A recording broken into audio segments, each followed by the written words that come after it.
உன்னை வந்து ஒரு வேலைக்காரனா தான் என்ன பார்க்க முடியும். என் ஹஸ்பண்டா பரவாயில்ல, வேலைக்காரனாலும் பார்த்தாலும் பரவாயில்ல. கொத்தடிமை, இது கொத்தடிமை. வீட்ல இருக்க ஒரு சரி, பொண்ணே உங்களால டாமினேட் பண்ண முடியலனா வெளியில நீங்க எப்படி மீச வச்சிட்டு ஆம்பளன்னு சொல்லி வந்து நிப்பீங்க? முதல்ல ஒரு விஷயம் தெரிஞ்சுக்க, நாமளே சண்டையில நான் கலந்துக்கிறதே கிடையாது. எனக்கு திருமணம் ஆகி 11 வருஷம் ஆக போகுது.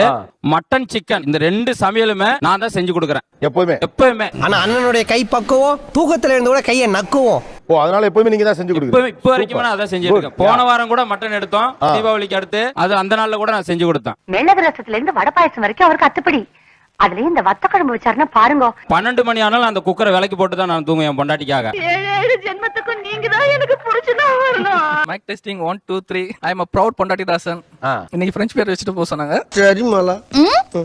காலையில டிஃபன் கூட என்ன சாப்பிடுன்னு கேட்டு தான் சாப்பிடுவேன். என் ஒய்ஃப் கூட இல்ல, ஃபோன் பண்ணி இன்னைக்கு என்ன சாப்பிட அப்படின்னு கேட்டு தான் சாப்பிடுவேன். நான் யாருன்னு தனக்கே தெரியாம சில ஜென்மங்கள் ஊருக்குள்ள வாழ்ந்துட்டு இருக்காங்க. அப்படிப்பட்ட ஒரு அள்ள கைதான் இவன். ஐ அம் proud பொண்டாட்டி தாசன். பார்த்தாலே தெரியுதா? பாத்தீங்கன்னா எப்பயும் என் ஒய்ஃப் இப்படி தலையை சொரிஞ்சுக்கிட்டே இருப்பா.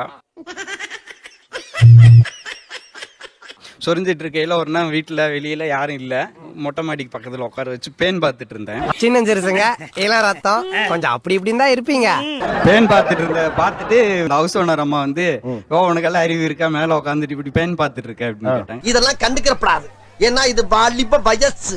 இத சொல்றதுக்கு நீ யாருமா? என் மொட்டைக்கு தானே பேன் பாக்குறேன், நான் உன்னையவா பாக்க சொன்னேன். அப்ப வீட்டை விட்டு வெளியில போடான்னு நாயே. வீட்டையெல்லாம் காலி பண்ண முடியாது. இப்ப என் பொண்டாட்டிக்கு பேன் பாக்குறதுல உனக்கு போறாமம்மா. என்ற மகளுக்கு இன்சியல் பிரச்சனை வந்துடக்கூடாதுன்னு நான் தான் 20 வருஷமா சோறு போட்டு வளர்த்திட்டு இருக்கிறேன். நீங்க இப்படி சொல்றதுக்காகவே வீம்புக்கு நடுவுல உட்கார வச்சு பேன் பாக்குறேன்னு சொல்லி ஒரு 1/2 மணி நேரம் எல்லாரும் பேசுறதை கேட்டுக்கிட்டே இருந்தா, ஆனா பேன் பாக்குறத நிறுத்தல. இவன் சரியான பைத்தியம் இல்ல, சரியாகாத பைத்தியம்டா. அப்ப எல்லாத்துக்குமே ஒய்ஃப் பின்னாடியே தான் போய் நிற்பீங்கன்னா அப்புறம் நீங்க என்ன மனுஷன்? அதுக்கு நம்ம ஆம்பளன்ற இதுல இருக்க வேண்டிய அவசியமே இல்ல. பொண்டாட்டி சொன்னா கேட்டுக்கணுமா? பொண்டாட்டியே தெய்வமா தெய்வம். நீங்களே நான் தான் அடிமேன்னு சொல்லிட்டு வந்து உட்கார்ந்துட்டு இருக்கீங்க. அடிமேன் சரி, புருஷன் பேச்ச கேட்டாதான் வாழ்க்கை நல்லா இருக்குன்னு யார் எழுதின சட்டம்? பரமசிவம் கவுண்டர் சார்.